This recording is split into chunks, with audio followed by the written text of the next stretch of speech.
Tras las huellas de la historia, el nuevo canal de Rivers Studio presenta a ustedes.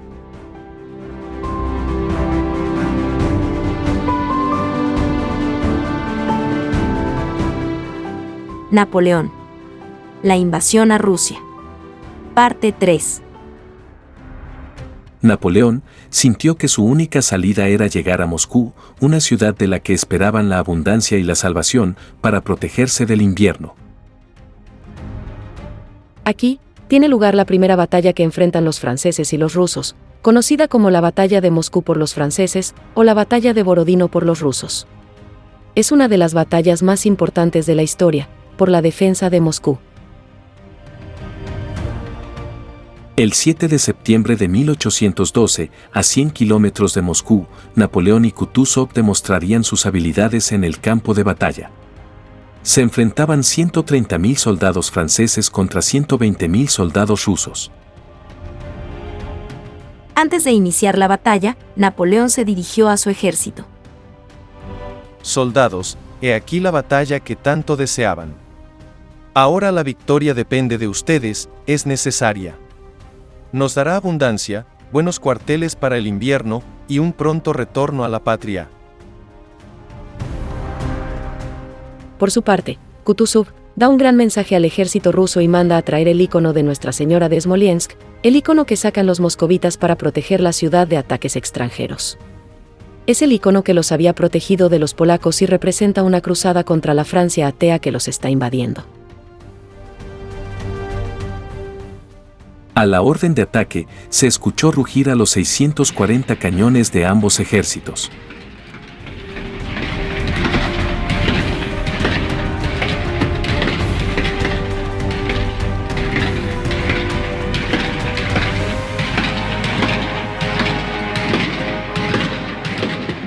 La batalla duró más de 5 horas, y el ejército francés se encontró ante una férrea defensa de los rusos. La crema innata de la nobleza rusa murió en este campo de batalla, así como muchos oficiales franceses. Borodino es una de las más grandes batallas de la época, que cobró la vida de 30.000 soldados franceses y 40.000 rusos. Es así, como no hay un claro ganador y sí, dos ejércitos perdedores.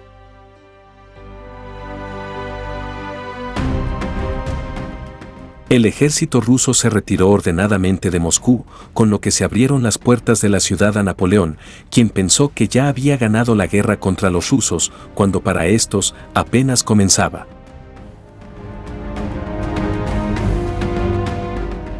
Los franceses quedaron maravillados con la ciudad de Moscú. Consideraban que había llegado el fin de sus males, pero pronto entendieron que habían caído en una trampa. En la noche del 15 de septiembre los moscovitas, liderados por el alcalde, el conde Rostopchín, incendiaron la ciudad de Moscú.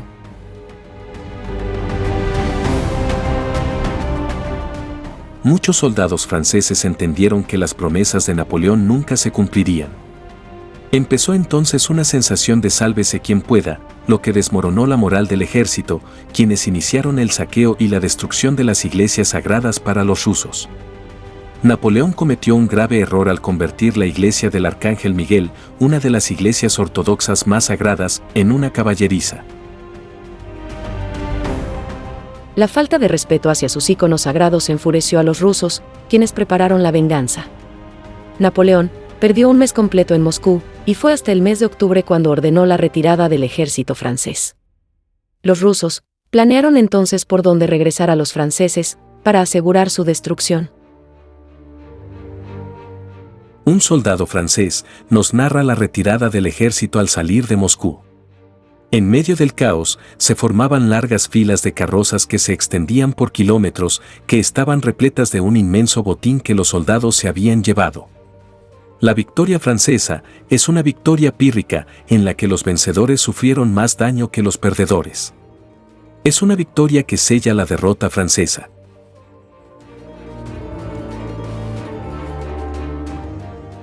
El 18 de octubre, Napoleón partió hacia el sur con la idea de llegar hasta Kalouga y avanzar por el río Oka.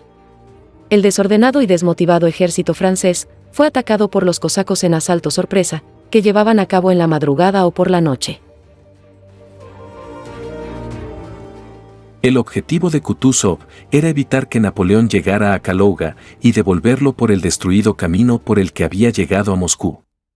Es por ello que enfrentó a los franceses en la batalla de Maloyarol-Labets, en la cual los rusos derrotaron al ejército francés, obligándolo a volver por el mismo camino que había llegado. Para poder perseguir más fácil al ejército francés, Kutuzov decidió fraccionar al ejército ruso en pequeños grupos, convirtiendo la contienda en una guerra de guerrillas, para dar la última estocada a los franceses. El infierno inició para los franceses, llegando a pelear entre ellos mismos por la comida y el agua. Es hasta el 6 de noviembre, cuando el ejército francés llegó al viejo camino de Moscú, cuando apareció por fin el invierno ruso, con temperaturas de menos 20 grados centígrados. En el invierno ruso, es difícil distinguir el cielo del suelo. El mismo tono de gris oculta el horizonte, lo que hace muy difícil distinguir el camino a seguir.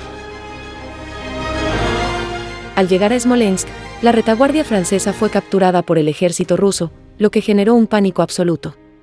El 17 de noviembre, los franceses decidieron destruir las murallas de Smolensk y huir en dirección al río Beresina, en donde fueron acribillados por la infantería rusa. Más de 30.000 soldados franceses fueron hechos prisioneros. El ejército cosaco adelantó entonces al muy disminuido ejército francés, cortándoles las comunicaciones con su país. Napoleón tomó la decisión de huir disfrazado para no ser reconocido, pretextando que había movimientos políticos en París que buscaban derrocar al imperio. Jamás informó a su país de la debacle que habían sufrido. De los 624.000 soldados franceses que atravesaron el río Niemen en junio de 1812, solo 8.000 regresaron a sus hogares. El Imperio ruso, por primera vez, entiende de lo que son capaces, el imperio que derrotó a Napoleón, convirtiendo al zar Alejandro I en el liberador de Europa.